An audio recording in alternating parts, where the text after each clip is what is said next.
Well, welcome back. Just want to talk to you real quick about college housing. There's a lot of things to consider here. So I got a little list already made for you of advantages and of on campus versus off campus. I just listed advantages of each. The couple to go through. The first one I want to spend just a little bit of time on the more social events. There was a young lady named Kara Lee Anza that graduated from Dover. Oh boy, it'd probably been about 8, 10 years ago now. And Kara Leanza was on my track team. I knew her really well, stuff like that. She was a social butterfly in high school. I mean, she knew everybody and was friends with everybody. She's one of those people, if you didn't like her, it was your fault. Like, she was just an awesome person, didn't have a stuck up bone in her body. Okay. So Kara, she went to Florida for college. I think it was Florida or Florida State. I can't remember which one, but I let's say it was Florida University. All right. So she wanted to be a Gator. All right, and she went down there and she moved off campus right away to establish residency. And she learned a very hard truth doing that. She came back and told me about it. And she said, "Hey, you got to share this with every one of your finance classes every year. Tell them my story so they don't make the same mistake I did." All right. So this is me doing that for Kara. All right. She said when she moved off campus, like, she's like, I couldn't meet anybody. She said it was awful. Like, I would say hi to people. They would be nice and say hi, but then they'd just keep walking. Like, she's like, I couldn't, even guys. She's like, I couldn't even, and she was a good looking young lady. She's like, I couldn't even meet guys. Like, they would just keep walking. Like, it was terrible. And I get it, man. I think back to my Bowling Green days. When I moved off campus my junior year, I didn't want any more friends. I didn't need any more friends. If I wanted a bunch of guys to go play football with, I had 40 good friends from my dorm room days, my freshman and sophomore year, that I made. I don't need any more friends. I don't want any more. So the guys that lived right beside us in our apartment when we moved off campus, that were always leaving with footballs and baseballs and stuff like that, and we were too, not once did they ever ask us to go, and not once did we ever ask them to go, because we already had our group of friends. We didn't want any more. I didn't have room for any more friends. And that's the way it is off campus. So we'd say hi to them and stuff, and we might even have a little conversation about the Browns being terrible and stuff like that. But I mean, as far as getting to know them, nope, couldn't tell you one of their names. And I'll go a little further. The girls that live below us, we called them the hot girls that live below us. And I'd walk by and say hi to them. They'd say hi to me, and not once did I ever hit on them or vice versa. And it's because I didn't need any more backup plans to Jen. If Jen would have left me in college, like, I already had 20 hot girls that I knew from the dorm room days. I didn't need any more backup plans. Luckily, she stuck with me because she's way hotter than me. But anyway, I didn't need any more backup plans, and that's the way it is off campus. It's very close knit. A lot of people already have their friends. They're not looking to add anybody into their group.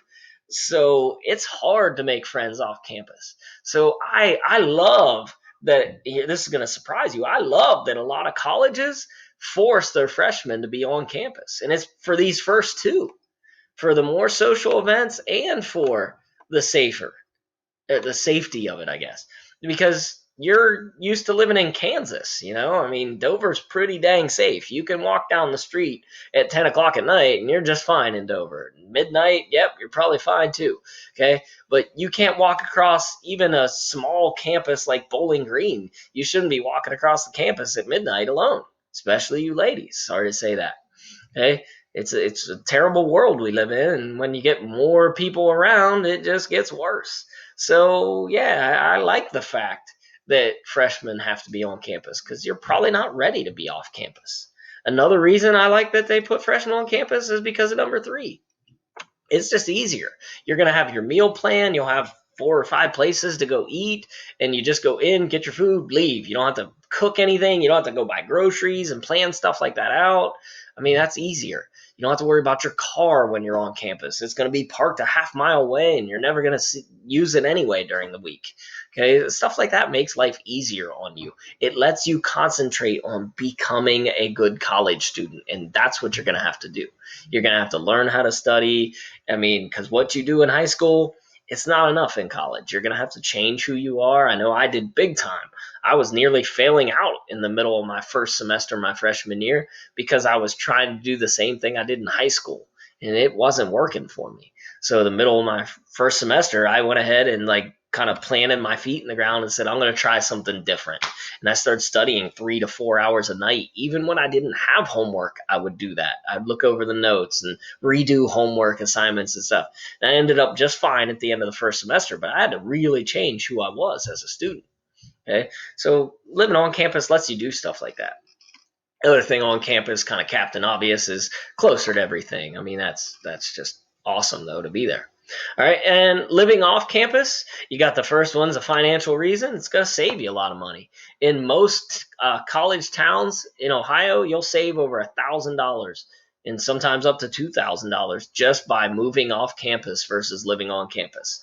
Okay, now if you're going to New York University, probably not cheaper to live off campus, okay, because you're in a huge city, okay, but any city in Ohio, it's going to be cheaper to live off campus and split with roommates and stuff like that.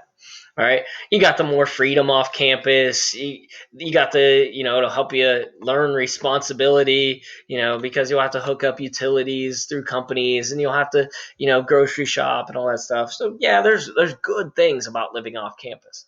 Okay, the other one, living off campus, the more space, that's huge. That is so nice to have like a living room and only sharing the bathroom with one person instead of sharing it with 8 people in the dorms. Like, oh man, it's awesome when you move off campus and you can just, have a clean bathroom to go into. Like, stuff like that is huge.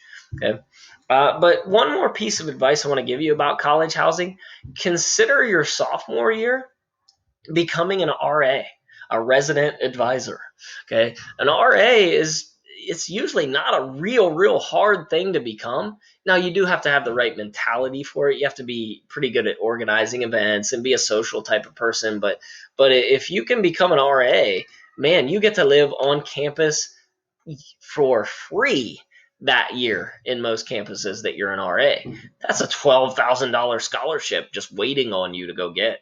Okay, but yeah, like I said, you got to have the right mentality for it, but becoming an RA might be something you should look into your sophomore year. All right, there's some college advice for housing for you. I'll let you guys chew on that, and we'll see you tomorrow. God bless.